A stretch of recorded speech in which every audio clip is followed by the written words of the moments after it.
आदिवासी आमदारांनी मंत्रालयामध्ये आंदोलन केलं आहे। मंत्रालयाच्या सुरक्षा जाळीवर आमदारांनी आंदोलन केलंय। नरहरी झिरवळ यांच्यासह आमदार थेट सुरक्षा जाळीवर उतरले। फडणवीसांसोबतच्या बैठकीमध्ये तोडगा न निघाल्यानं हे आमदार आक्रमक झाले।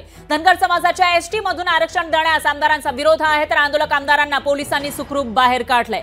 सुरक्षा जाळीवरून बाहेर काढल्यानंतर आमदारांनी मंत्रालयामध्ये ठिय्या मांडला। नरहरी झिरवळ, किरण लहामटे, हेमंत सावरा, हिरामण खोसकर यांनी आंदोलन केलं आहे। ती दृश्य आपण बघू शकतोय। मुख्यमंत्री शिंदेंच्या भेटीसाठी नरहरी झिरवळ आग्रही आहे, तर मुख्यमंत्र्यांच्या भेटीशिवाय माघार घेणार नाही अशी भूमिका झिरवळ यांनी घेतलेली आहे। ही दोन दृश्य आपण बघू शकतोय।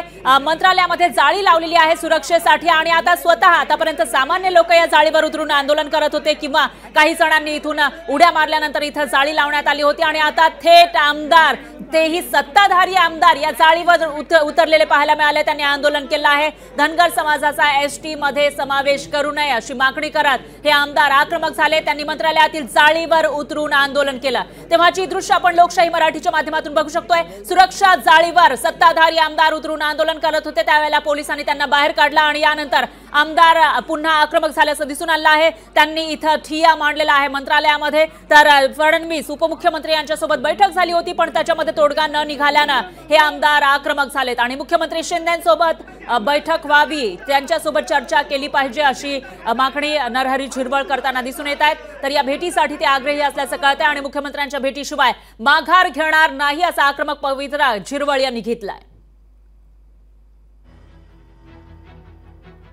तर ही मुंबईतली मंत्रालयातली दृश्य आपण बघू शकतोय। सत्ताधारी आमदारच त्या सुरक्षा जाळीवर उतरले होते, आंदोलन करत होते आपल्या मागणीसाठी। त्यांनी ठिय्या मांडल्याचं दिसून आलं आहे आणि अशामध्ये उपमुख्यमंत्री फडणवीस यांच्यासोबत चर्चा झाली, बैठक झाली, तरी सुद्धा त्याच्यामध्ये तोडगा निघू शकलेला नाहीये आणि त्यानंतर आमदार हे थेट जाळीवर उतरले, सुरक्षा जाळीवर, आणि तिथून आंदोलन करू लागले, आपल्या मागण्या सांगू लागले। पोलिसांनी त्यांना बाहेर काढलेलं आहे, तिथून खाली उतरवलंय, मात्र तरी सुद्धा या आमदारांनी माघार घेतलेली नाहीये, ते ठिय्या मांडून बसले। दरम्यान यावर संजय शिरसाट यांनी काय प्रतिक्रिया दिली आहे तेही बघूयात। उपाध्यक्ष पदावर आजही विराजमान असलेल्या झिरवळांनी असं कृत्य करणं मला वाटतं ते शोभनीय नाहीये। कार्यकर्त्यांनी जर केलं असेल तर ते एक वेगळा भाग असू शकतो, पण पदाधिकाऱ्यांनी असं करणं हे योग्य नाहीये। त्यांच्या मागण्याचा निश्चित सरकार विचार करत आहे। आपणही त्यांनी सुद्धा आता मंत्रिमंडळाची बैठक जेव्हा संपेल त्यांनी मुख्यमंत्र्यांशी भेटावं, मुख्यमंत्री त्यांना आवर्जून भेटतात हे त्यांना सुद्धा कल्पना आहे। म्हणून झालेला प्रकार हा आज सर्व महाराष्ट्रामध्ये जो दिसतोय आपल्या चॅनलच्या माध्यमातून, त्या प्रकाराला योग्य म्हणावं की अयोग्य म्हणावं याबाबत लोकांमध्ये संभ्रम निर्माण होतो आणि मग असे कृत्य करू नये असं माझं वैयक्तिक मत आहे। तर या सगळ्याचा आढावा घेतलेला आहे आपले प्रतिनिधी स्वप्नील जाधव यांनी, बघूयात।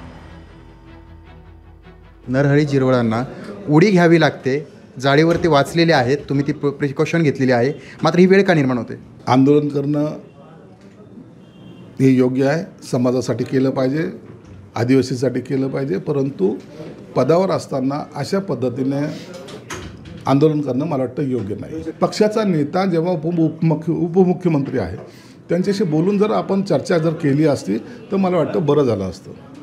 अशा पद्धतीने आंदोलन केल्याने लोकांमध्ये चांगला मेसेज जातो असं समजण्याचं काही कारण नाही। मला वाटतं अधिकाराचा वापर झिरवळांना करता आला नाही आणि त्यांनी आताही मुख्यमंत्र्यांशी त्यांच्या शिष्टमंडळासहित भेटावं आणि त्यातून मार्ग काढावा। मात्र विरोधक ही टीका करतात की तुमचे सहकार्य असताना देखील त्यांच्यावर ही वेळ येते, एवढं मोठं पद असताना त्यांना ही दुर्दैवी वेळ निर्माण होते, मग कुठंतरी तुमच्यावर प्रश्नचिन्ह उपस्थित केला जातो। विरोधकांना त्याची चिंता करायची काही कारण नाही। आमच्या माणसांचं काय डिमांड असतात किंवा काय त्यांच्या मागण्या असतात, सरकार त्याचा विचार गांभीर्याने करतं। आमचं सरकार पळकुटे नाही।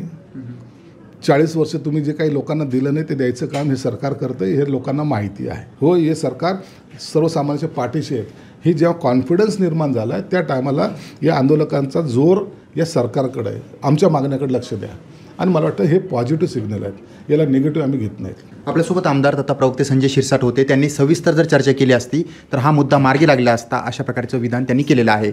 सचिन बडे, लोकशाही मराठी, छत्रपती संभाजीनगर। लोकशाही मराठी, ऐका, पहा, जागरूक रहा।